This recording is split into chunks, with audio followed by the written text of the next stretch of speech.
You might notice my voice is like ragged a little bit today, but it's honestly kind of nice. Like I think if this were my normal voice, I would have an actual career doing this.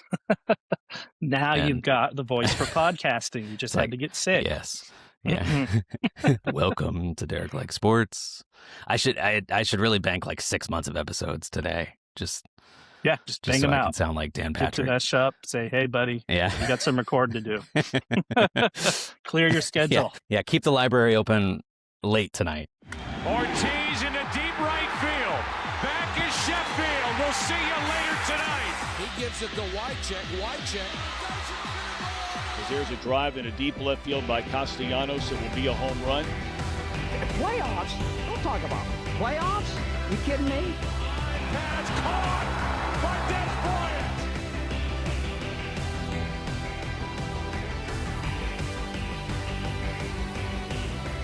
Hello and welcome back to the show. I am Derek, and I can't remember if this is something that I have shared publicly, but right off the bat here, I just want to say that I like sports, and it's good to get that off my chest and out publicly. That feels really good. And liking sports at the end of February is tough because it's a bit of a sports dead zone. We don't really have NFL stuff to speak of. I mean, player movement rumors and the draft stuff, sure, but no games or anything. The NBA, I can't tell which teams want to win and which teams want to lose. It seems like more want to lose than win. Like when two teams are playing, it's impossible to tell whether or not the Utah Jazz are playing to win or if the Charlotte Hornets are playing to win. So, that makes it tough to follow until the playoffs start. March Madness is soon, but weeks away. The major golf tournaments are still weeks away. Hockey, I don't know. Can't really super get into it in February, although I did enjoy the Olympic hockey. But then, even the joy from that was stolen from us a little bit. Not with the women, though. Congrats to the women. And then what else? What other sports are there? Baseball, spring training. Who cares? But there is one sport that is in full force, just started a couple weeks ago, and it is college baseball, a sport I have never really gotten into, despite really liking baseball. And because of that, I brought in my friend, Matt Perkins, who is the biggest college baseball fan I know of and know personally, more importantly. And he kind of gave a tutorial on how to become a college baseball fan, which I am saying right now is the ultimate sicko sport. Crazy stuff is happening all the time. None of it makes sense. And it's interesting. You really never know what you're going to get. So Matt and I got into all of that. We played a fun little game at the end. And he did a great job laying out all that stuff. I will say we had a little bit of a delay issue again. I don't think you're going to notice it, but if things feel a little awkward, it's not me. It's not Matt. We're not the ones being awkward. It's the technology. The technology is making us look bad. They're trying to make it look fake is what they're doing, and we're not going to let them get away with it. So without further ado, I hope you enjoy this conversation and learn a little bit about college baseball and why it is interesting as a sport to follow. So I just got to remember not to constantly be Yeah. looking over here and looking over there. So It's funny. There's like a weird AI feature in the editing that I've never used because it seems like it would be a bad idea, but it can fix eye contact, it says. So it can make it look like the other person is making eye contact, which I should do it once just to see if it adds a third eye. Yeah, you got to just test it or whatever, see what it looks like. Yeah, next episode with Devesh, just do it the whole time and don't tell him you're going to do it, and we'll just see what happens. Yeah. He turns his head and it the eyes. His eyes are just oh my God. Or it's like Ghostbusters with the painting, with the portraits, eyes moving around the room. Ghostbusters, a reference to Devesh definitely would not get. So you were definitely the most into college baseball of anyone I know. In fact, I don't think I've ever met another person who watches it, which is funny. I grew up playing high school baseball. Baseball was my whole life from age, 12 to 20. And I don't think I've watched an entire college baseball game ever in my life. It's weird how it's a blind spot for me. Well, it's not something you're usually going to find by accident, which is sort of the problem with growing the sport. And it's getting better, but most of it today, it's in the ESPN family of channels. So occasionally you'll get something on ESPN2, maybe once a week if you're lucky. Now the postseason you will get on ESPN2 and Big Boy regular ESPN, and you'll even get some on ABC. So that's something they did last year. Oh my gosh.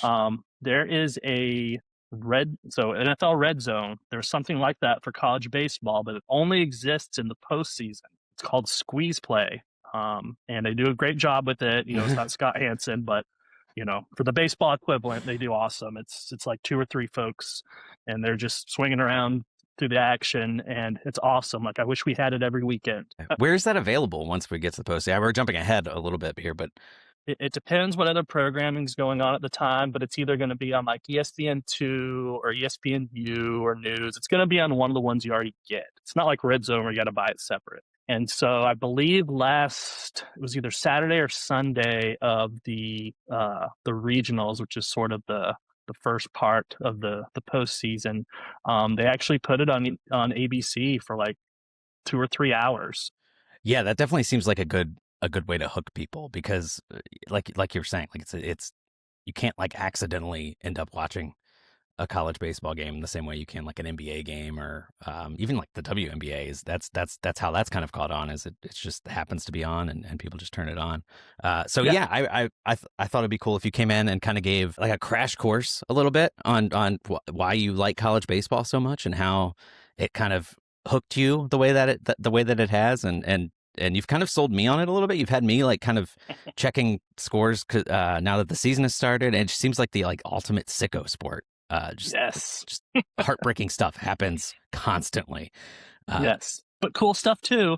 Yeah, definitely. It's not all. Every heartbreak is a win cool for the someone other team else too. So yeah. Okay, yeah. So, and I'm not the average fan who got into it later in life, probably.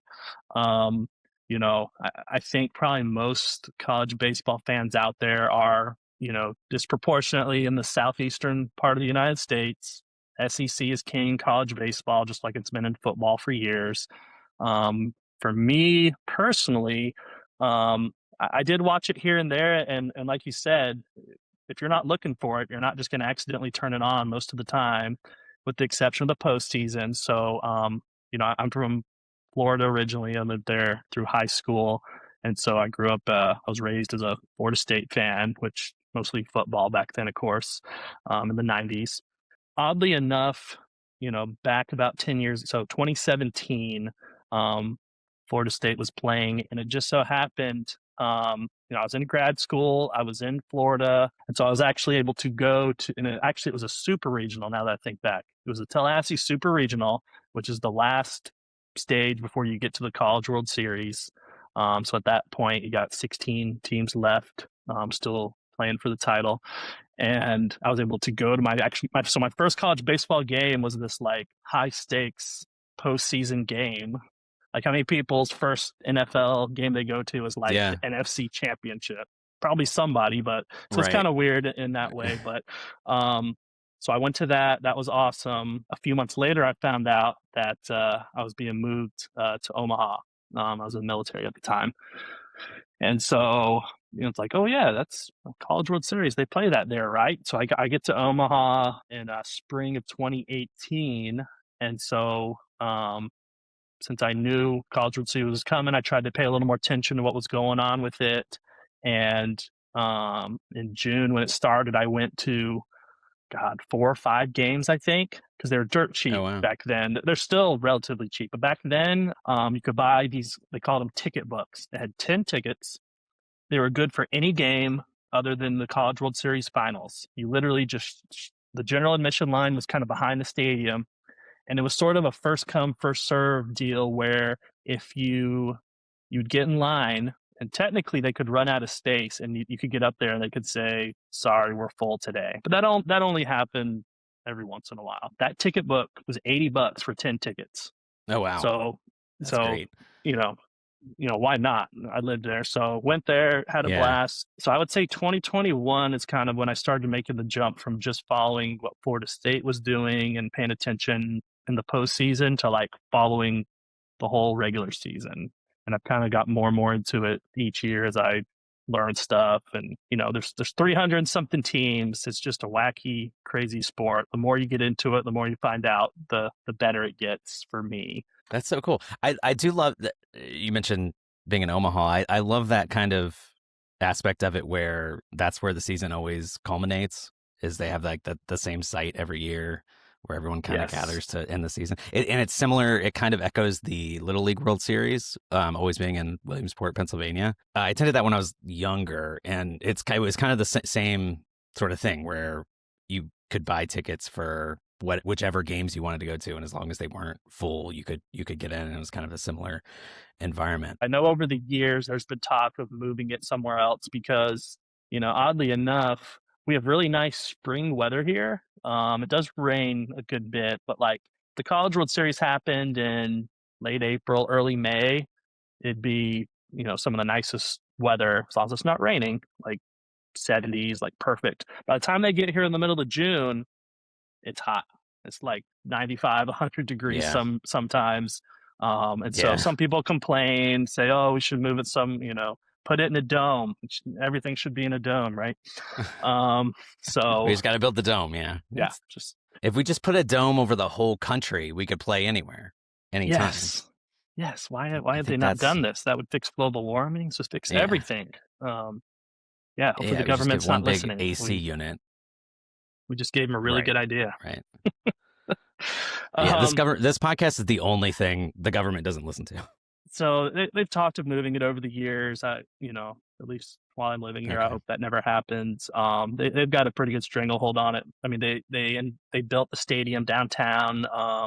2010, I think, was the first College World Series in the new stadium. It's now 15 years old, but they used to play over where the Omaha Zoo is, and it's weird. They actually the old stadium, Rosenblatt Stadium. They left the right foul pole. Actually, I think they left both foul poles, the original ones. They left them exactly where they were in the stadium. It's part of the zoo parking lot now. And so I actually, when I go to the zoo, because it's such a massive parking lot, I park by the right foul pole so I can see it. Like, that's so cool. Reminds me in Philadelphia where they have kind of all the stadiums. They have like Lincoln Financial and Citizen Bank and wherever the Sixers play. I can't remember the name of that one. Wells Fargo, maybe? But there's like there's kind of like a central parking lot that kind of connects all of those. And in that parking lot, there's a spot where I believe it's home plate of old Memorial Stadium where the Phillies used to play. I think it's Memorial Stadium. That's cool. Or Veterans Stadium, maybe? Yes. Veterans Stadium, maybe? That might be Eagles Stadium, I think was Veterans Stadium. Because they had a jail in it, right?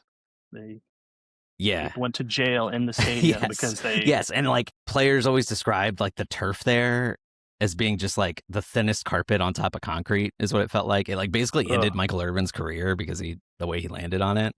So yeah, fun. You're not bitter about it. I mean, they basically... No, it's fine. It's fine. The Cowboys will make it to a conference championship game by the time my kids are in their 30s, I'm sure. We'll see. But now I'm sad, Matt. Thank you. I didn't bring up the Cowboys. I just want to point that out. That's true. It's true. Yeah, that is a good point. I got to put $1 in the Cowboys jar. To be, 3 and be able to just glom onto whichever team is good at the time, like I did with the Cowboys, not knowing that the next decades would be pain. That's great. But anyway, what's not pain is college baseball, although it's mostly pain. So it seems like it has like a similar rhythm almost to like the thing I like about following the NFL is that there's never really a question of when the games are happening. It's like each team has one game a week for 18 weeks. They get 1 week off, and basically what day of the week it's going to be. And that's kind of the hard part about like following like the NBA, for instance, is you never really know which night your team's playing. What's that rhythm like with college baseball? Yeah. So, if I said, there's a sport that has a 14-week regular season, the goal every week is to win the weekend. What does that sound like? Kind of sounds like football, right? Yeah. But it's also college baseball. So when I say the goal is to win the weekend, you play a 3-game series every weekend. The first 4 weeks of the regular season are kind of non-conference, which other college sports, do that. I think that's pretty common. And so you've got hundreds of teams across the country. They're going to be playing a game Friday. They're going to be playing a game Saturday. They're going to be playing a game Sunday. And ultimately, to make the postseason, one of the big things they look at is RPI. And if you are winning your series every week, you're winning at least 2 out of 3. You're probably going to be where you want to be at the end of the year. So that's one thing I like. If your team comes out and wins, Friday, maybe loses Saturday, then you have, rubber match on Sunday, winner takes the series. If your team wins that, it's like football. It's like my team won this week. So in that way, it does share a little similarities to football. Whereas, like you said, NBA, Major League Baseball, they just play pretty much every day. There's not really a rhythm. Like the other big thing. So like on a Friday, I know my number one starter is going against their number one starter. You don't have to worry about like unequal rest and days off. It's everyone's kind of the same. So Fridays tend to, in theory, maybe a little more low scoring because you're getting best versus best. And then by Sunday, not every team has a dedicated number 3 starter. Sometimes it's more of a bullpen game. Most teams will at least try to make someone their number 3 starter. Sometimes it doesn't work out. They're kind of more of an opener. So maybe Sundays you get more of a high scoring game.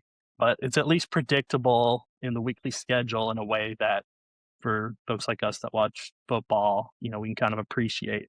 Now you do have what they call midweek games. They're usually Tuesday and or Wednesday. I'd say usually a few more games Tuesday than Wednesday. Most teams will just play one or the other. Occasionally you'll have a Tuesday and Wednesday game. Those games, though, you're never going to have like a conference game on a Tuesday or Wednesday. It's typically like a Power 4 team playing some mid-major that's geographically near them. Because, you think about the travel, and college baseball does not have a lot of money compared to college football or even basketball. Yeah.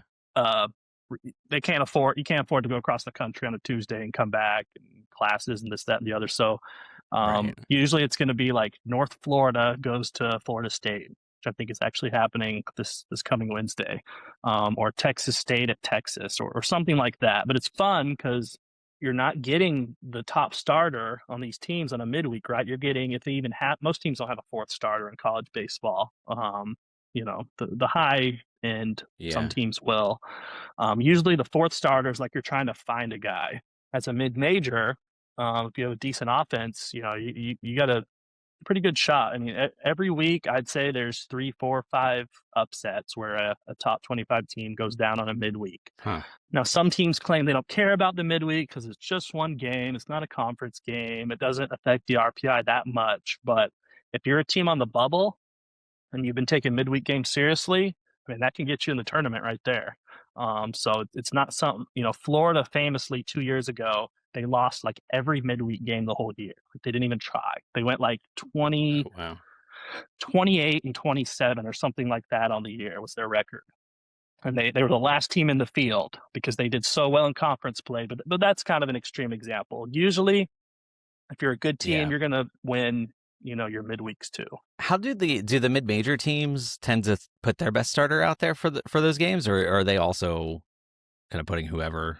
Sometimes you will see a mid-major team save a weekend guy for a midweek if they think they can win, because and especially if it's a mid-major team that is in a multi-bid conference where they can potentially get in that large berth.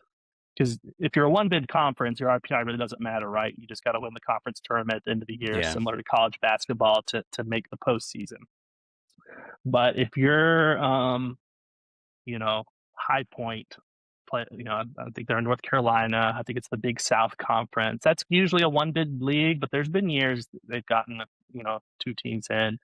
You can go beat UNC or Wake Forest or whoever on a Tuesday, Wednesday night, that's huge. And it's just good for those programs. They get to beat a big team in their state and feel good about it, especially if it's in their ballpark. Of course, their fans are going nuts. So, but the pace of it is That's just cool. predictable, and it really helps you follow the season without just getting lost. Like MLB, it just seems to go on forever. There's no rhyme or reason to it. It just goes.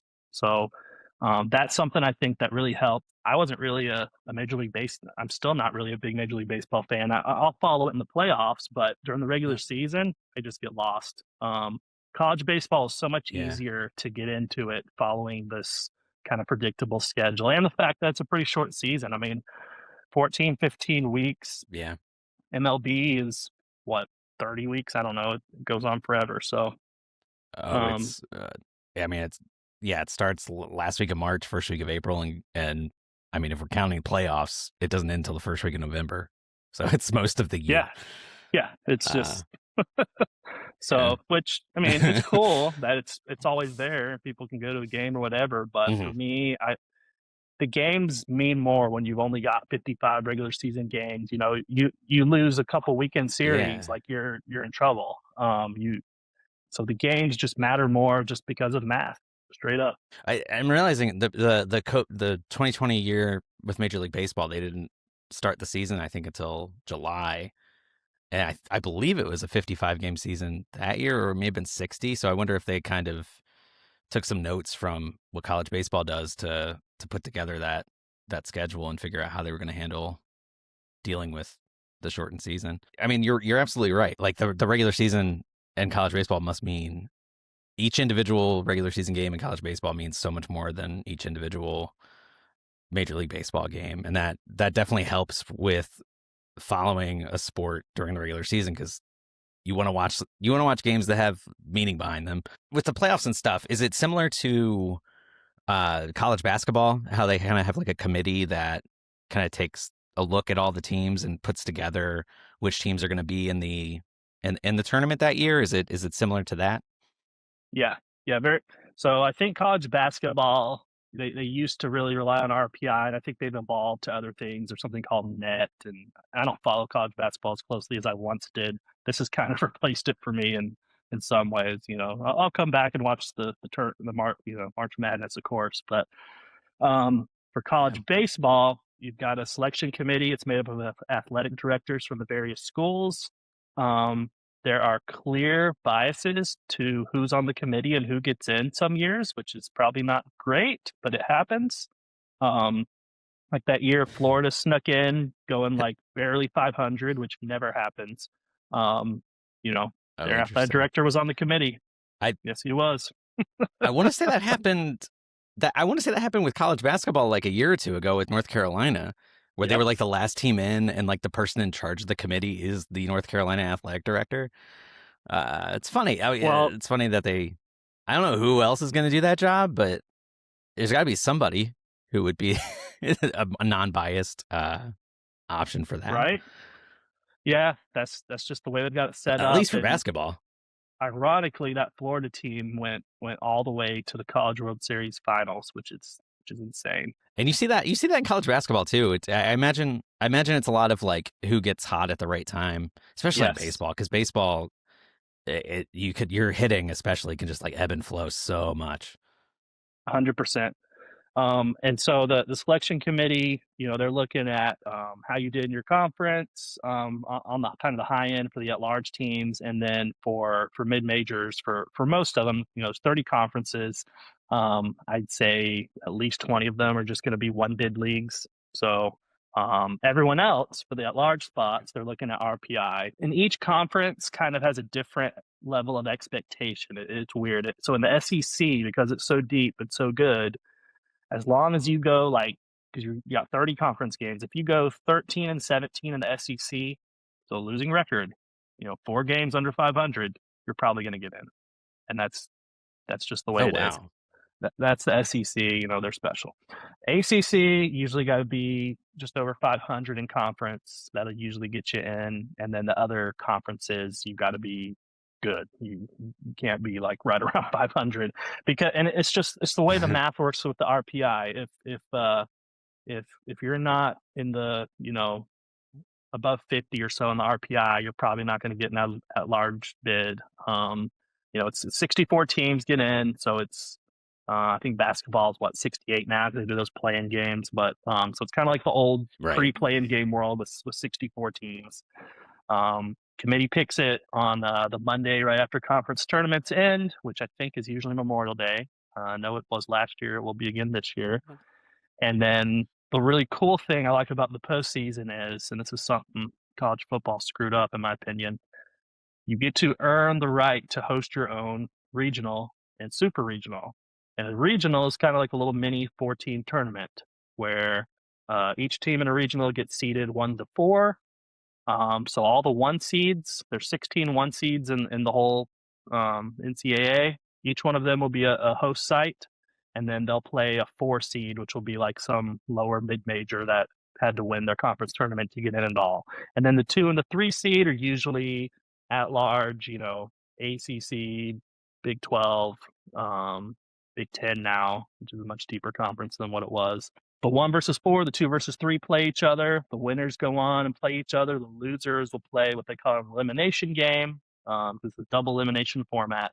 And so that just kind of continues. So to win a regional, you've got to usually just win 3 games if you don't lose any. And then that kind of aligns, though, with the regular season, right? 3-game series. So if you treat it, you're not playing the same team, but if you kind of treat it that way, if you can win those 3 games in a row, you're going to be moving on. But I love the fact that you get to earn the right to host your regional and play in your home ballpark, which there's some funky college ballparks out there. So some teams, I'll use Florida State as an example. They have what they call the short porch and right field. They've got a 20-foot tall chain link fence because it's only like 200 and something feet to the wall. It's like, I think it's 295 or whatever. God. With the 20-foot fence, they can say it's 315 or whatever. But if you've got a lot of your hitters that typically, if they're pulling the ball and they're hitting it that way, and at least they're getting the right launch angle or whatever, you don't have to necessarily hit it as far to get it out in that ballpark. So there's little advantages like that you get by playing your home ballpark and building your team to fit your ballpark. Right. It's like the Green Monster at Fenway. That's one wrinkle in baseball that makes it unique from the other sports, is that each playing field is unique and different. It's not just the same grid as it is with every, which is something I think we need to introduce with the other sports. I think we've talked about that before. Like the Spurs should be able to raise their rims, Yeah. It's so windy. but we'll work on that another time. Yeah, exactly. Yeah, and in Buffalo they should be able to have like snow machines or whatever, and just snow all the time. Yeah. No, but college football, I think they screwed it up. Indiana, they should have been able to play in football. They should have been able to play a home game in the playoffs. Ohio State got to, Oklahoma got to, but the best teams didn't get to. Like, come on, we're going to go to the Rose Bowl and play Alabama. Yeah. They should have had to go and play in the snow in Indiana, except that, of course, it should be in a dome. So, scratch that from the record. But point being, college baseball, in my opinion, gets it right. And the teams, you get to play at home all the way to the College World Series if you are seeded appropriately. That's cool. I want to say, and I could be totally wrong about this, I think women's college basketball does the same thing, where the top 4 seeds in each region get their first 2 games at home. I think that pod of games is played. At least that's how it used to be. It may not be now since it's grown so much, but I think that was the case. And if it's not the case, if I look this up later, I'll just delete this and no one will know I was wrong. The beauty of editing your own podcast. Exactly. I can make myself look like the smartest boy anytime I want to. So you start off with the regional, and then 2 teams advance from each of those 4-team pods, and then they go on to just 1 out of the 4. Yep. So you've got to win that regional. Yes. So it's double elimination. Okay. So the way it typically goes, and this is interesting. So if you're the host, the 1 seed in that regional, you're going to play, someone from the Summit League or horizon or Yeah. whatever. So in theory, if you're a top level team that's got decent pitching, a lot of teams will do what they call throwing off, where they'll start their number 2 starter in that first game against the 4 seed. Because in theory, like, if I can't beat this little team with my number 2 starter, how far am I really going to get anyway? So then they'll save the number 1 starter for the next game, which is typically going to be a power 4 team. So the 2 versus the 3, whoever wins that game plays the 1 versus 4 winner. So if you're the host and you set it up right, now you've got your number 1 starter. That other team, they didn't have the luxury of resting their number 1 starter probably. They're playing a good team. So they're just trying to survive in advance. So you're probably going to have a pitching advantage in that second game. And then if you win that, you go on to what they call the regional final. The other teams that had lost keep playing each other, eliminating each other.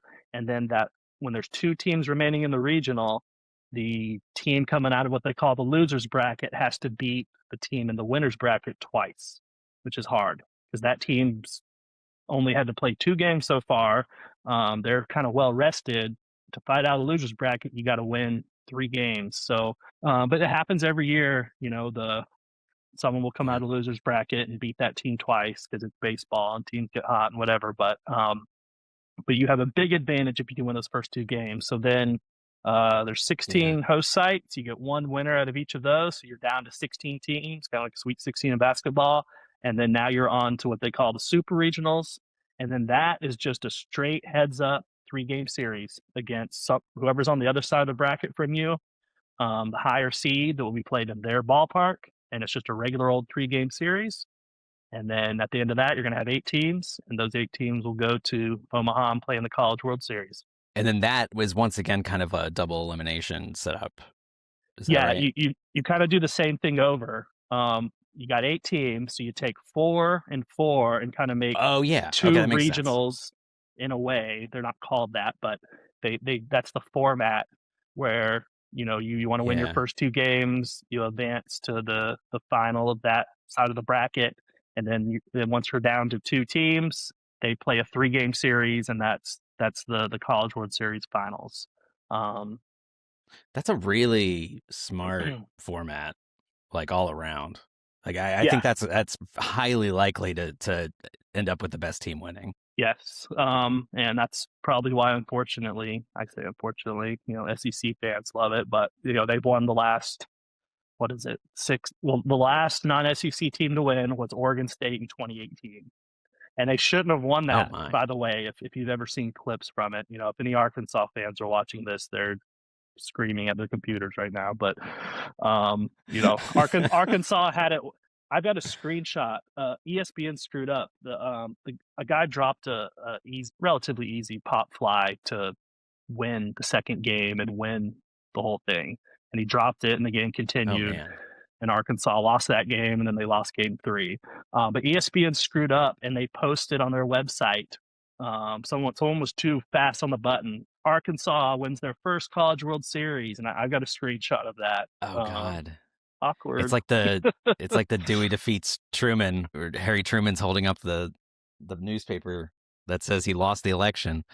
Man, that's so brutal. You get moments like that in baseball. So he's like the Bill Buckner of Arkansas.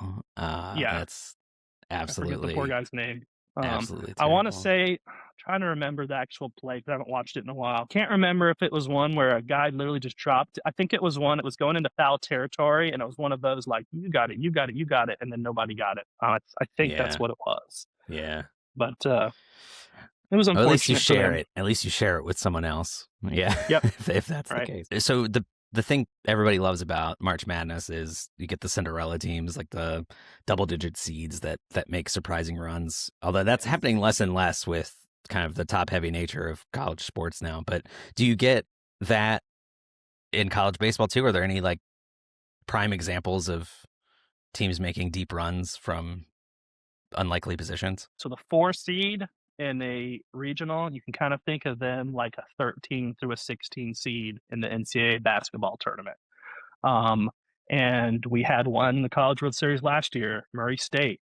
I think they won the Ole Miss regional, and then they went on to Duke, and they beat Duke and made it to the College World Series. I don't Oh, think they wow. won a game there last year, but they've made it recent years. A few years ago, Oral Roberts made it to the College World Series. Both those schools, Oral Roberts and Murray State, have had deep, unlikely runs in the basketball tournament too. So that's a right. funny Yeah. synchronicity there. Yeah, baseball and basketball, they've had some magical runs. So Coastal Carolina, I think they were a 3 seed that year, if I'm remembering correctly, because they're at that time, I think they might have been in the Big South still. They're down the Sun Belt, but they made it and won the College World Series as a mid-major, and they were the last mid-major to win a College World Series in 2016. So it wasn't that long ago. It was 10 years ago. Oh, wow. And they made the College World Series finals last year against LSU and lost. So they're probably one of the, think of them like the way maybe UConn's too strong because UConn in basketball has won all kinds of titles, but they're a little bit like that in college baseball right now, where they're a mid-major, but it they're sounds like not. it's like Gonzaga. Yes. Yeah. Except they've actually won. Gonzaga's in the right. For Gonzaga. Yeah, what conference is Gonzaga in? Yeah, I know. They're in the it's either the West Coast Conference or the Big West. Yeah. Or West Coast, that's it. West Coast Conference. Yeah. And they're always in the tournament, often like a 1 seed, and they've made it to the finals, have never won. I think they're now in the Mountain. That's interesting. Mountain West, and actually they're moving into the Pac-12. I think Gonzaga, because they're nice. We got to resurrect that Pac-12. Yes, but if you look at it, it's basically Oregon State, Washington State, and then a bunch of like former Mountain West teams. So it's like Utah State, right? I think Gonzaga, and then for like a year or two, it was just Oregon State and Washington State. Yeah. It was brutal. You go to the Pac-12 website and it was like schools, and it was just those two. They've considered them independents the last couple years for that purpose, which is kind of funny. But so yeah, they'll have a conference again. So who are some of the, like you've mentioned, who are like the blue blood like programs that are in contention kind of every year? So Florida State's actually a somewhat controversial one. So they've made the most College World Series of any team, but they haven't won one yet. Oh, wow. So they're kind of like oh my gosh, they're kind of like the Vikings, or I'm trying to give an NFL example. Bills, yeah, probably they're probably the most like the Bills. Have the Bills made the most Super Bowls without winning it? Bills have made 4. Bills and Vikings have made 4. I think. Okay, so it's the same. Yeah, Florida State's gone to like 29 College World Series, and they haven't won one yet. But oh my gosh! So that's the final 8 they've made. Yes. Yeah, final 8, okay. But they've only made the finals once, at least in the Super Regional era. The first year of really? Super Regionals. Yeah. They just that sounds mathematically impossible. So their coach, Mike Martin Sr., who passed away I think just last year, he famously built his teams like they were very good at like getting walks. They would get on base, and that works great when you're playing, back then it was like Maryland was in the ACC and teams like that. When you get to the College World Series, like that doesn't work as well, and they were not really built to win the title over the years. They've had great players. They were among the final 4 teams remaining in 2024, but no, they haven't won it yet. Sadly, maybe this year. So the other big teams, I would say LSU is probably the way you think of Alabama in college football. I think of LSU that way in college baseball. I think they've got 5 or 6 titles. From the 90s on, they're probably the most successful team overall. South Carolina has won a couple, but they've been rough in recent years. That was back around the 2009, 2010. Florida's usually really good. They've won a couple titles. USC used to be really good. They haven't been in recent years. We talked about Oregon State already. Arkansas.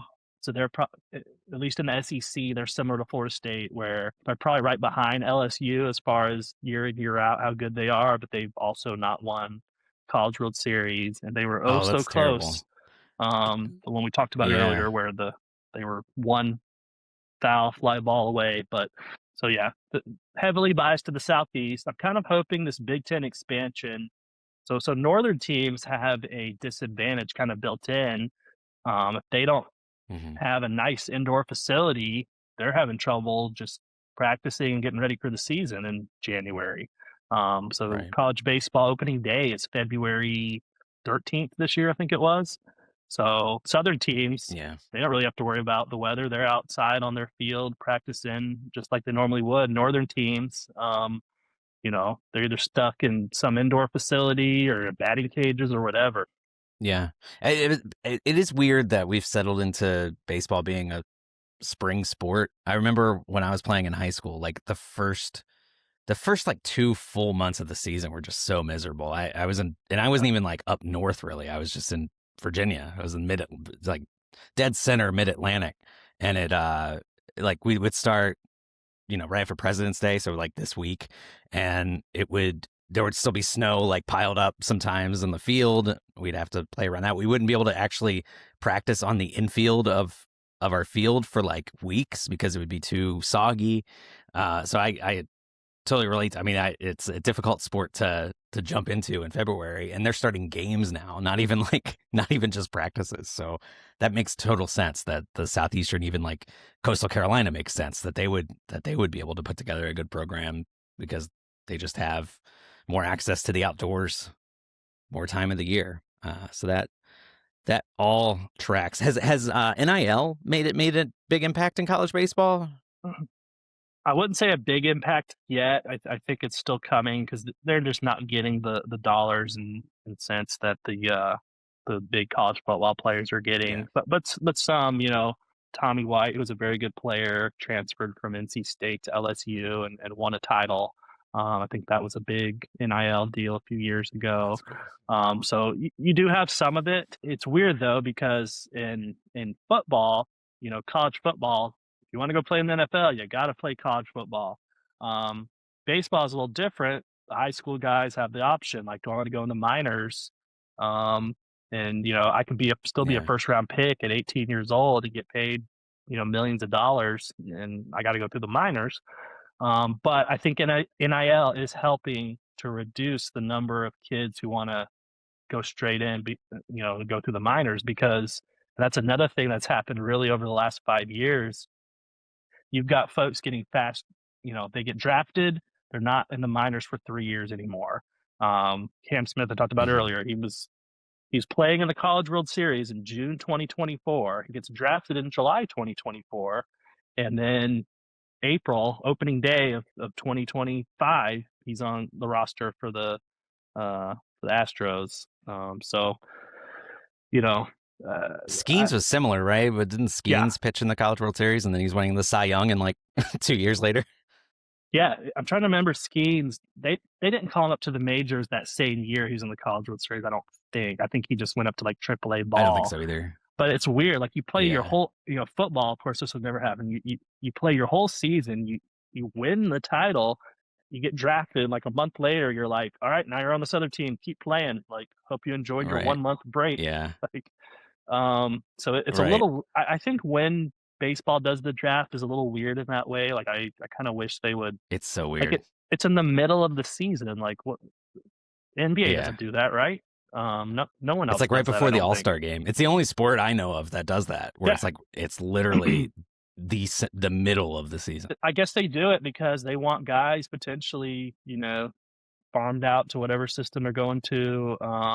Whatever, if they're going to start at low A or double A or whatever, if they did the draft in say December or something, now you've only got a couple months to get these guys ready for the season. I guess they just want to have them more time. I can't think of another reason. I have no idea why they do it that way. Baseball's also weird in that it has the most infrastructure for like the amateur level underneath of it, where it has like all the different levels of minor league ball. Like football just straight up doesn't have that at all. Basketball has the G League, which is not nearly as sophisticated, not nearly as built out. And then you also have the weird thing with like players will be drafted in baseball, and it's not like a guarantee that they're even going to sign with that team or even play in Major League Baseball at all. Like a lot of players get drafted both in Major League Baseball and in the NFL, and then go Yep. play in the NFL. That's not uncommon at all. So it is weird all around with how baseball works with bringing the next generation in. So if you had to like narrow it down to like maybe one thing that's like your favorite thing about following college baseball, what would you say it is? I can tell you my favorite, and this goes for all sports, even football. There is a particular, I call it the witching hour, just like they do in NFL Red Zone. So in the first day of the NCAA regionals, because as the weekend goes on, teams get eliminated. So that first day, everyone's still alive. Everybody still has a chance. They stagger the start times, kind of like college basketball tournament. Like in the early part of the day, you got 2, 3, 4 games going on, but by nighttime, you got like all these games going on at the same time. It gets crazy, and there's kind of this witching hour. It's like 8 or 9 Eastern on that Friday of regional play, and it's just like I don't know how to describe it. You got to watch it one time, especially on squeeze play now, where they're going between different games, because like you'll have 4 seeds who are going to pull these massive upsets on a 1 seed, like it's coming down to the 9th inning or whatever. It's my favorite like hour of sports for the year. So I don't know if that was That's awesome. the answer you're looking for, but no, that's perfect. That's a perfect answer, and I'm gonna definitely mark that on my calendar because I don't want to miss that this year, because that sounds like a lot of fun. It's similar, like the best time of the NCAA tournament for basketball is that the Thursday and Friday, like the first round, when you have 16 games on Thursday, 16 games on Friday, and that's when really all of the craziness that tournament is known for happens, is in those 2 days. So I imagine it's similar to that. It's kind of the same kind of inflection point for like when the season's most exciting. Now that's a great answer. So yeah, I will. I look forward to getting more into college baseball, seeing crazy scores. Like I think I sent a screen cap to you of the game that was like 34-6 or something like that the other day. That was a Division III school playing a Division I. So yeah, that was. I mean, it's one of those like, and they do this too. Sometimes a major league team, like in the preseason, or maybe it's fall ball, I forget which one. Like I know Florida State's played the Yankees before in baseball, like not that long ago. That they'll do stuff like that, and of course it's different because not everyone's playing on the Yankees, right? They're not using like all their best players. Right. It's the off season. Yeah. But yeah, that there's so many weird things like that in college baseball. You get some wacky games, and that's one thing I like compared to like Major League Baseball. Everything's just very routine. Like it's a strikeout, it's a ground ball, or it's a home run. Yeah. Like it's, I watch the MLB playoffs. I enjoy it too, but there's so much more that can happen. Like, there's so many passed balls, and guys, don't get thrown out at second base as often. Like you just get more action, which I like. There are some really interesting kind of traditions in college baseball that you would never see this like at a major league game. Like for instance, at Ole Miss, if they hit a home run, everyone in the outfield. Now I personally wouldn't want to be there for this, but it looks cool on TV. Everyone throws their beer in the air, and it's just the visual is unreal. And it's probably gross if you're there, but like where else does something like that happen? Like it's crazy. And I think it's kind of like their student section out there that does it. So like if you're gonna go sit up there, you know what you're getting, but it's an unreal visual. Yeah. Do they get free refills after a home run? I've always wondered that. I would hope so, because that beer was probably like $12. I'll have to do some digging. Yeah. Absolutely, yeah. So they must have someone with a pitcher just going around, hopefully carding. I went to a Baltimore Orioles game when I was a kid, and I took like my actual glove that I used to play baseball with, like all through high school and stuff. And someone like just knocked over their beer, and it spilled, like completely soaked and saturated my glove. And for like the rest of the time I had that glove, it just smelled like beer forever. Which was kind of gross, but it's a good memory. kind of. Yeah, I get to talk about it now. Yeah, Yeah. You say Mississippi So State has an Mississippi interesting thing too. State, they kind of tailgate like in their so behind the outfield in the old days it was just like a chain link fence and people would just pull their grill up and like they'd just be watching the game like through the fence basically. And when they built their brand new stadium, they have one of the nicest stadiums now. Mississippi State does. They wanted to keep that tradition. So like if you're watching a Mississippi State game, there's just this like perpetual haze. There's just a cloud of smoke behind the outfield from all these barbecue grills and whatever. It's just to see that on TV, you're like, That's so cool. Like, is something on fire? Yeah. Like, what's going on? Like, it's just they have there's so many little weird quirks like that in college baseball that I love. Texas A&M, they do bubbles, so like everyone bubble machines. So you'll have people on the stadium with bubble machines. They're just so like if someone hits a home run or whatever, there's just going to be bubbles everywhere. And another thing Texas A&M does that's interesting, cool. if opposing pitcher throws 4 straight balls so the guy walks, when the next batter is coming up, as that guy's getting ready for the next pitch, the entire crowd will be chanting ball 5, ball 5, ball 5, ball.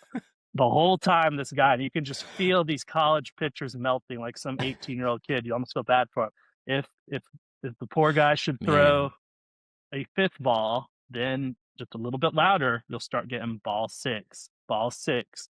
I've heard it get up to like, I think 12 or 13 before. Jeez. And it's just, it's wild. That's so a lot there's of just fun. little stuff like that.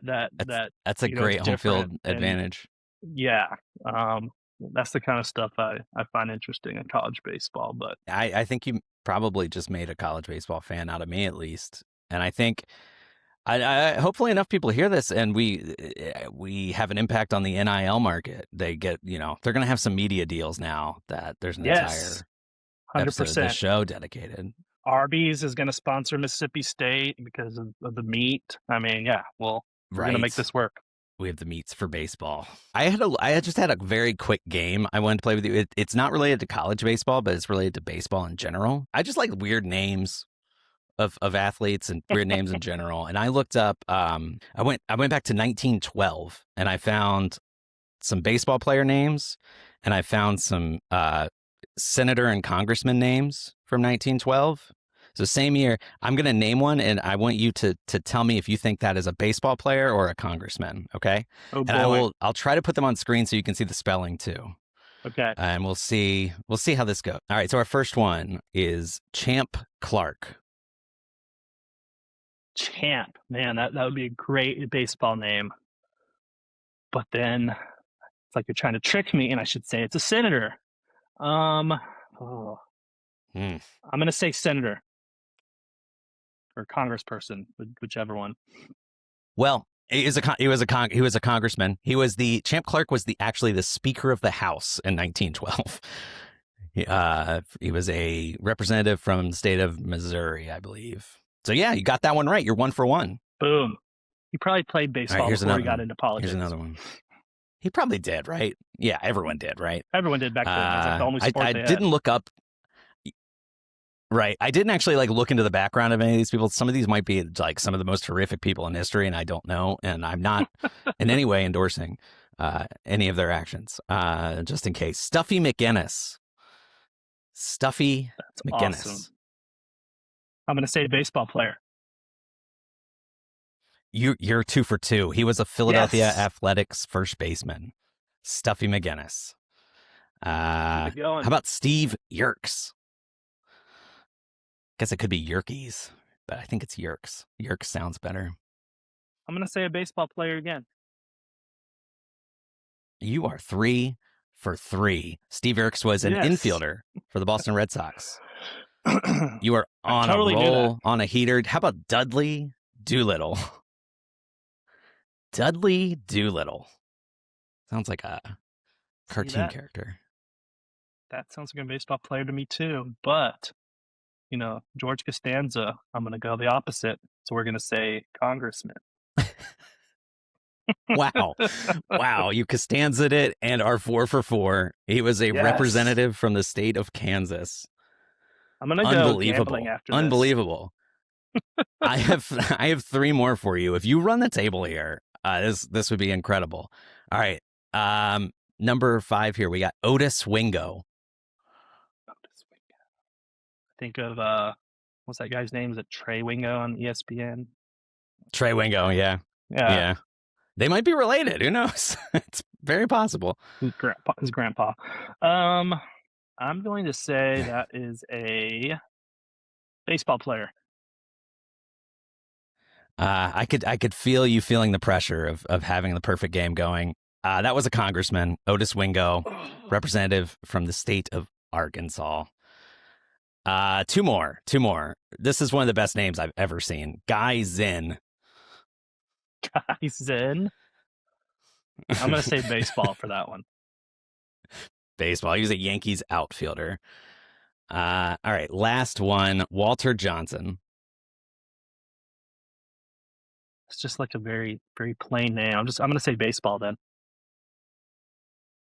Yeah, so Walter Johnson was, I want to say he was in the first Hall of Fame class for baseball. He was a pitcher for the Washington Senators. Kind of a trick one, though, here, because he was also a politician. He ran for Congress in 1940, was not elected, but he was the commissioner of Montgomery County, Maryland, which is my home county. And there's a high school here named after him, Walter Johnson High School. So you knew that one. That was a fun one. I did, yeah. And it's funny, the park right next to my house, there's in between all the baseball fields, there's like this weird like wooden statue of Walter Johnson. It's like made out of like wood, so it's like a weird like teak color. And it just there have been so many times where I've been in that like parking lot and thought it was an actual person just standing there, because the way the sun hits, it just looks like an actual person standing there. It's a very one of the weirdest statues I've ever seen. But well, thank you for playing Congressman or baseball player with me. The first edition of that, you knocked it out of the park, no pun intended. You got all but one. How many did we do? 7? 6 of 7. 6 of 7. That's pretty good. It's a good day at the ballpark. Hey, that's going to increase your RPI for sure. That's a good stretch. Well, thank you so much for that background. As again, like I've been very into baseball most of my life, and college baseball. I've been into college sport. I've been in college football. I've been in college basketball. The sport I actually play and probably love the most, I knew nothing about. So I really appreciate you, giving me me and the listener a background in that, and hopefully we've created a whole fleet of college baseball fans to annoy the diehards that have been into it for 30 years. Now we'll just get into it and be wrong about everything. Is there anything else you want to mention? Anything you want to like plug? Where people can find you? Anything like that?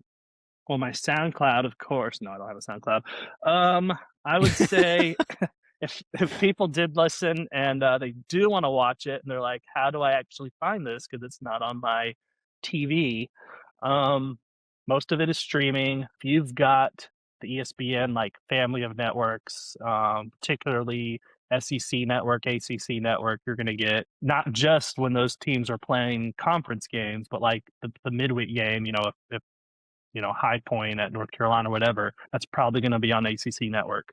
And ESPN Plus, that's going to get you like pretty much all the mid-majors. I think Big 12, there's some of that on ESPN Plus. So if you've got that covered, you're going to be able to watch most of it. I think that's really it. Yeah. That's awesome. Thanks for letting me do great. it. When I first messaged you a while back saying, I'm going to come on your pod and do college baseball, it was kind of like a joke, like, oh, you don't want that on your podcast, but you took it seriously for some reason, so here I am. So thanks for letting me do it.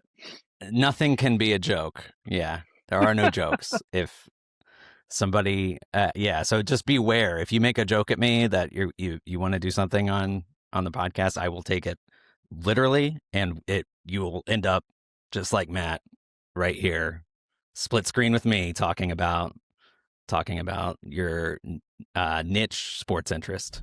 And that is it for today's show. Thank you so much, Matt, for coming on and giving that rundown of college baseball. I hope Florida State, for your sake, can break through this year, although I don't know if I'm on record for this. I when teams haven't won before, I kind of want that to continue in perpetuity, and that makes me I think different. I think people are a lot of times the opposite.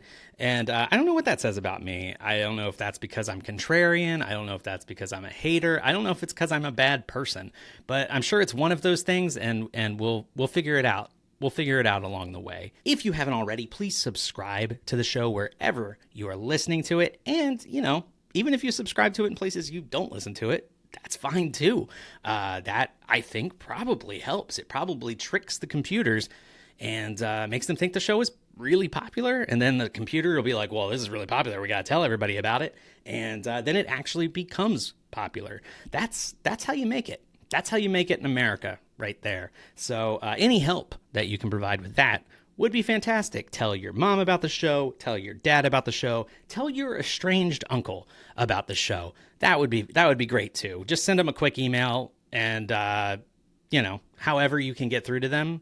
If they want to give it a listen and get mad about the left-wing politics that we talk about on here, let's do that. That would be fun. Anyway, YouTube's also available. There's stuff on there. I don't know. I don't like plugging stuff, and that's all this part is. And I stress out about it and don't really know how to do it.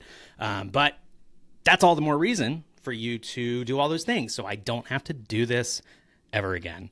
I do have something really exciting coming out. Teased it in the last episode.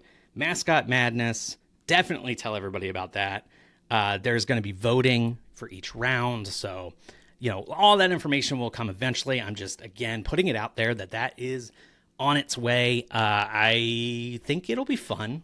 I hope it'll be fun. So we'll see how that goes. Anyway, thank you for listening to this as always, and I hope you have a great rest of your day, whatever day it is, even if it's a Tuesday in the worst month of the year, February.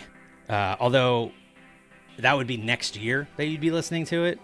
So I guess that's possible, but it seems unlikely as I'm, putting this one out on a Friday in February. And it happens to be the last Friday in February, and we already had the last Tuesday, so it's probably not going to happen. But even if you're listening to it on the worst day of the week, in the worst month of the year, I hope it's a good one, and I will see you next time.